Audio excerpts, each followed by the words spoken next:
কাঁঠালের পাতা দিয়ে নতুন নিয়মে ভাপা পিঠা তৈরি করে জামাইকে খোয়ালাম। তো হ্যালো বন্ধুরা, আসসালামু আলাইকুম। সবার কি অবস্থা? আশা করি সবাই ভালো আছেন। তো আমিও ভালো আছি। তো কাঁঠালের পাতা দিয়ে কিভাবে ভাপা পিঠা তৈরি করলাম সেটা কিন্তু অবশ্যই ভিডিওতে দেখতে পাবেন। এর আগে কখনো কি দেখেছেন? হয়তো অনেকে দেখেছেন, আবার অনেকে দেখেননি। আর আমি যেহেতু বাবার বাসায় আছি তাই এখন প্রায় বাবার বাড়িতেই ভিডিও দিচ্ছি। আর আমি বাড়ির বড় মেয়ে। আমি যদি কোনো কিছু খেতে ইচ্ছে করে তাও আমাকে নিজেই তৈরি করে খেতে হবে। কেননা আমার আম্মু সেরকমভাবে পিঠা তৈরি করতে পারে না। তো অনেকে জিজ্ঞাসা করেন যে, "আপু আপনারা কয় ভাই বোন?" আমরা ২ টাই বোন। আমাদের কোনো ভাই নেই। তো তার জন্য আমি যেহেতু বড়, তার জন্য আমি যদি কোনো কিছু আমার বরকে খাওয়াতে ইচ্ছে হয় তাহলে নিজে হাতে তৈরি করে খাওয়াতে হয়। কারণ আমার ছোট বোনটাও সেরকমভাবে পিঠা তৈরি করতে পারে না। আমার আম্মুও সেরকমভাবে পিঠা তৈরি করতে পারে না। আর এখানে আমি কাঁঠালের পাতাগুলো আমি ছিঁড়ে নিয়ে আসলাম। আপনাদের ভাইয়াও ছিল সাথে, আপনাদের ভাইয়াও কিন্তু অনেক হেল্প করে আমাকে। আর এই নারকেল কুড়ছিলাম আর আমার এই ছোট্ট সোনামণিটা আমার সাথেই ছিল। তো এখানে নারকেল আর গুড় আর সঙ্গে সামান্য পরিমাণে বাদাম নিয়েছিলাম।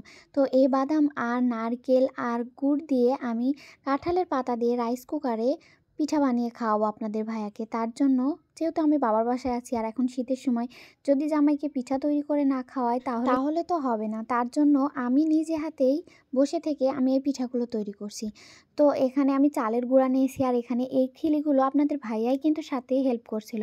যেহেতু আমি ভিডিওটা আপনাদের সাথে শেয়ার করব তার জন্য আপনাদের ভাইয়া আমার সাথেই ছিল আর আপনাদের ভাই আমাকে হেল্প করছিল। আর সে আমার সব কাজেই প্রায় হেল্প করে, শুধু আমার শ্বশুরবাড়িতে না, আমার বাবার বাসায় এসেও আমাকে অনেক কাজে হেল্প করছে। আর এই তো এই খিলিগুলো এইভাবে করছিলাম। আর এটা হলো টুথপিক দিয়ে আপনারা আটকে নিতে পারেন অনেকে। আমি হলো ঝাঁটার খিল ব্যবহার করছি, মানে সুন্দর পরিষ্কার করে ধুয়ে তারপরে এই খিলটা ব্যবহার করছি। বাড়ির বড় মেয়ে বা বাড়ির বড় বউ এদের কিন্তু প্রায় সব জায়গাতে অনেক দায়িত্ব পালন করতে হয়। আমি ঠিক সেরকম। আমি যেহেতু আমার শ্বশুরবাড়ির বড় বউ, কারণ আমার কোনো বড় ভাই মানে ভাসুর কেউ নাই। আপনাদের ভাইয়া একাই, তার জন্য সেখানেও আমাকে নিজে হাতে সব একলাই করতে হয়। আর এখানে এসেও আমার আম্মুর, আমি বড় মেয়ে, তার জন্য আমাকে সব কিছু করতে হয়। কারণ হাতে পাতে যদি না করি তাহলে তো আমার আম্মু একা হাতে সব কিছু করতে পারবে না। আর এখানে এই পিঠাগুলো কেমন হয়েছে বানানো অবশ্যই কিন্তু কমেন্টে জানাবেন।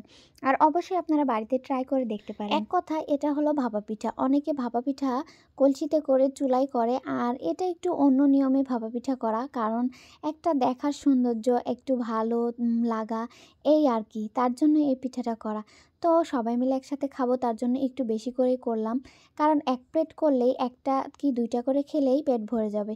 কারণ এটা অত বড়ও না, অত ছোটও না, খুব মাঝারি টাইপের।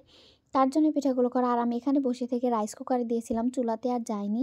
তো রাইস কুকারে অনেকে ব্যবহার করতে পারেন, আবার চুলাতেও দিতে পারেন, এটা স্বাভাবিক বিষয়। এখানে আমি এই পিঠাগুলোকে ভাপ দিতে দিয়ে দিয়েছি। তো কেমন হবে জানি না।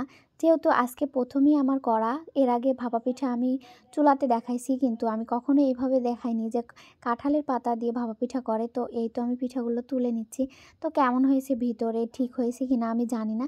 তবে ১ম পিঠাটা কিন্তু আমি আমার আম্মুকে দিয়ে ট্রাই করাইছি যে কেমন হয়েছে।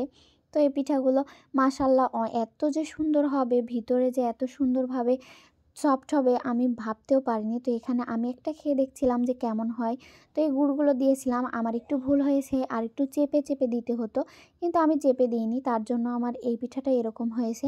তো আপনারা অবশ্যই সুন্দরভাবে ট্রাই করে দেখবেন। আজকের ভিডিওটি কেমন হয়েছে অবশ্যই কিন্তু কমেন্টে জানাবেন। আল্লাহ হাফেজ সবাইকে। সবাই ভালো থাকবেন, সুস্থ থাকবেন।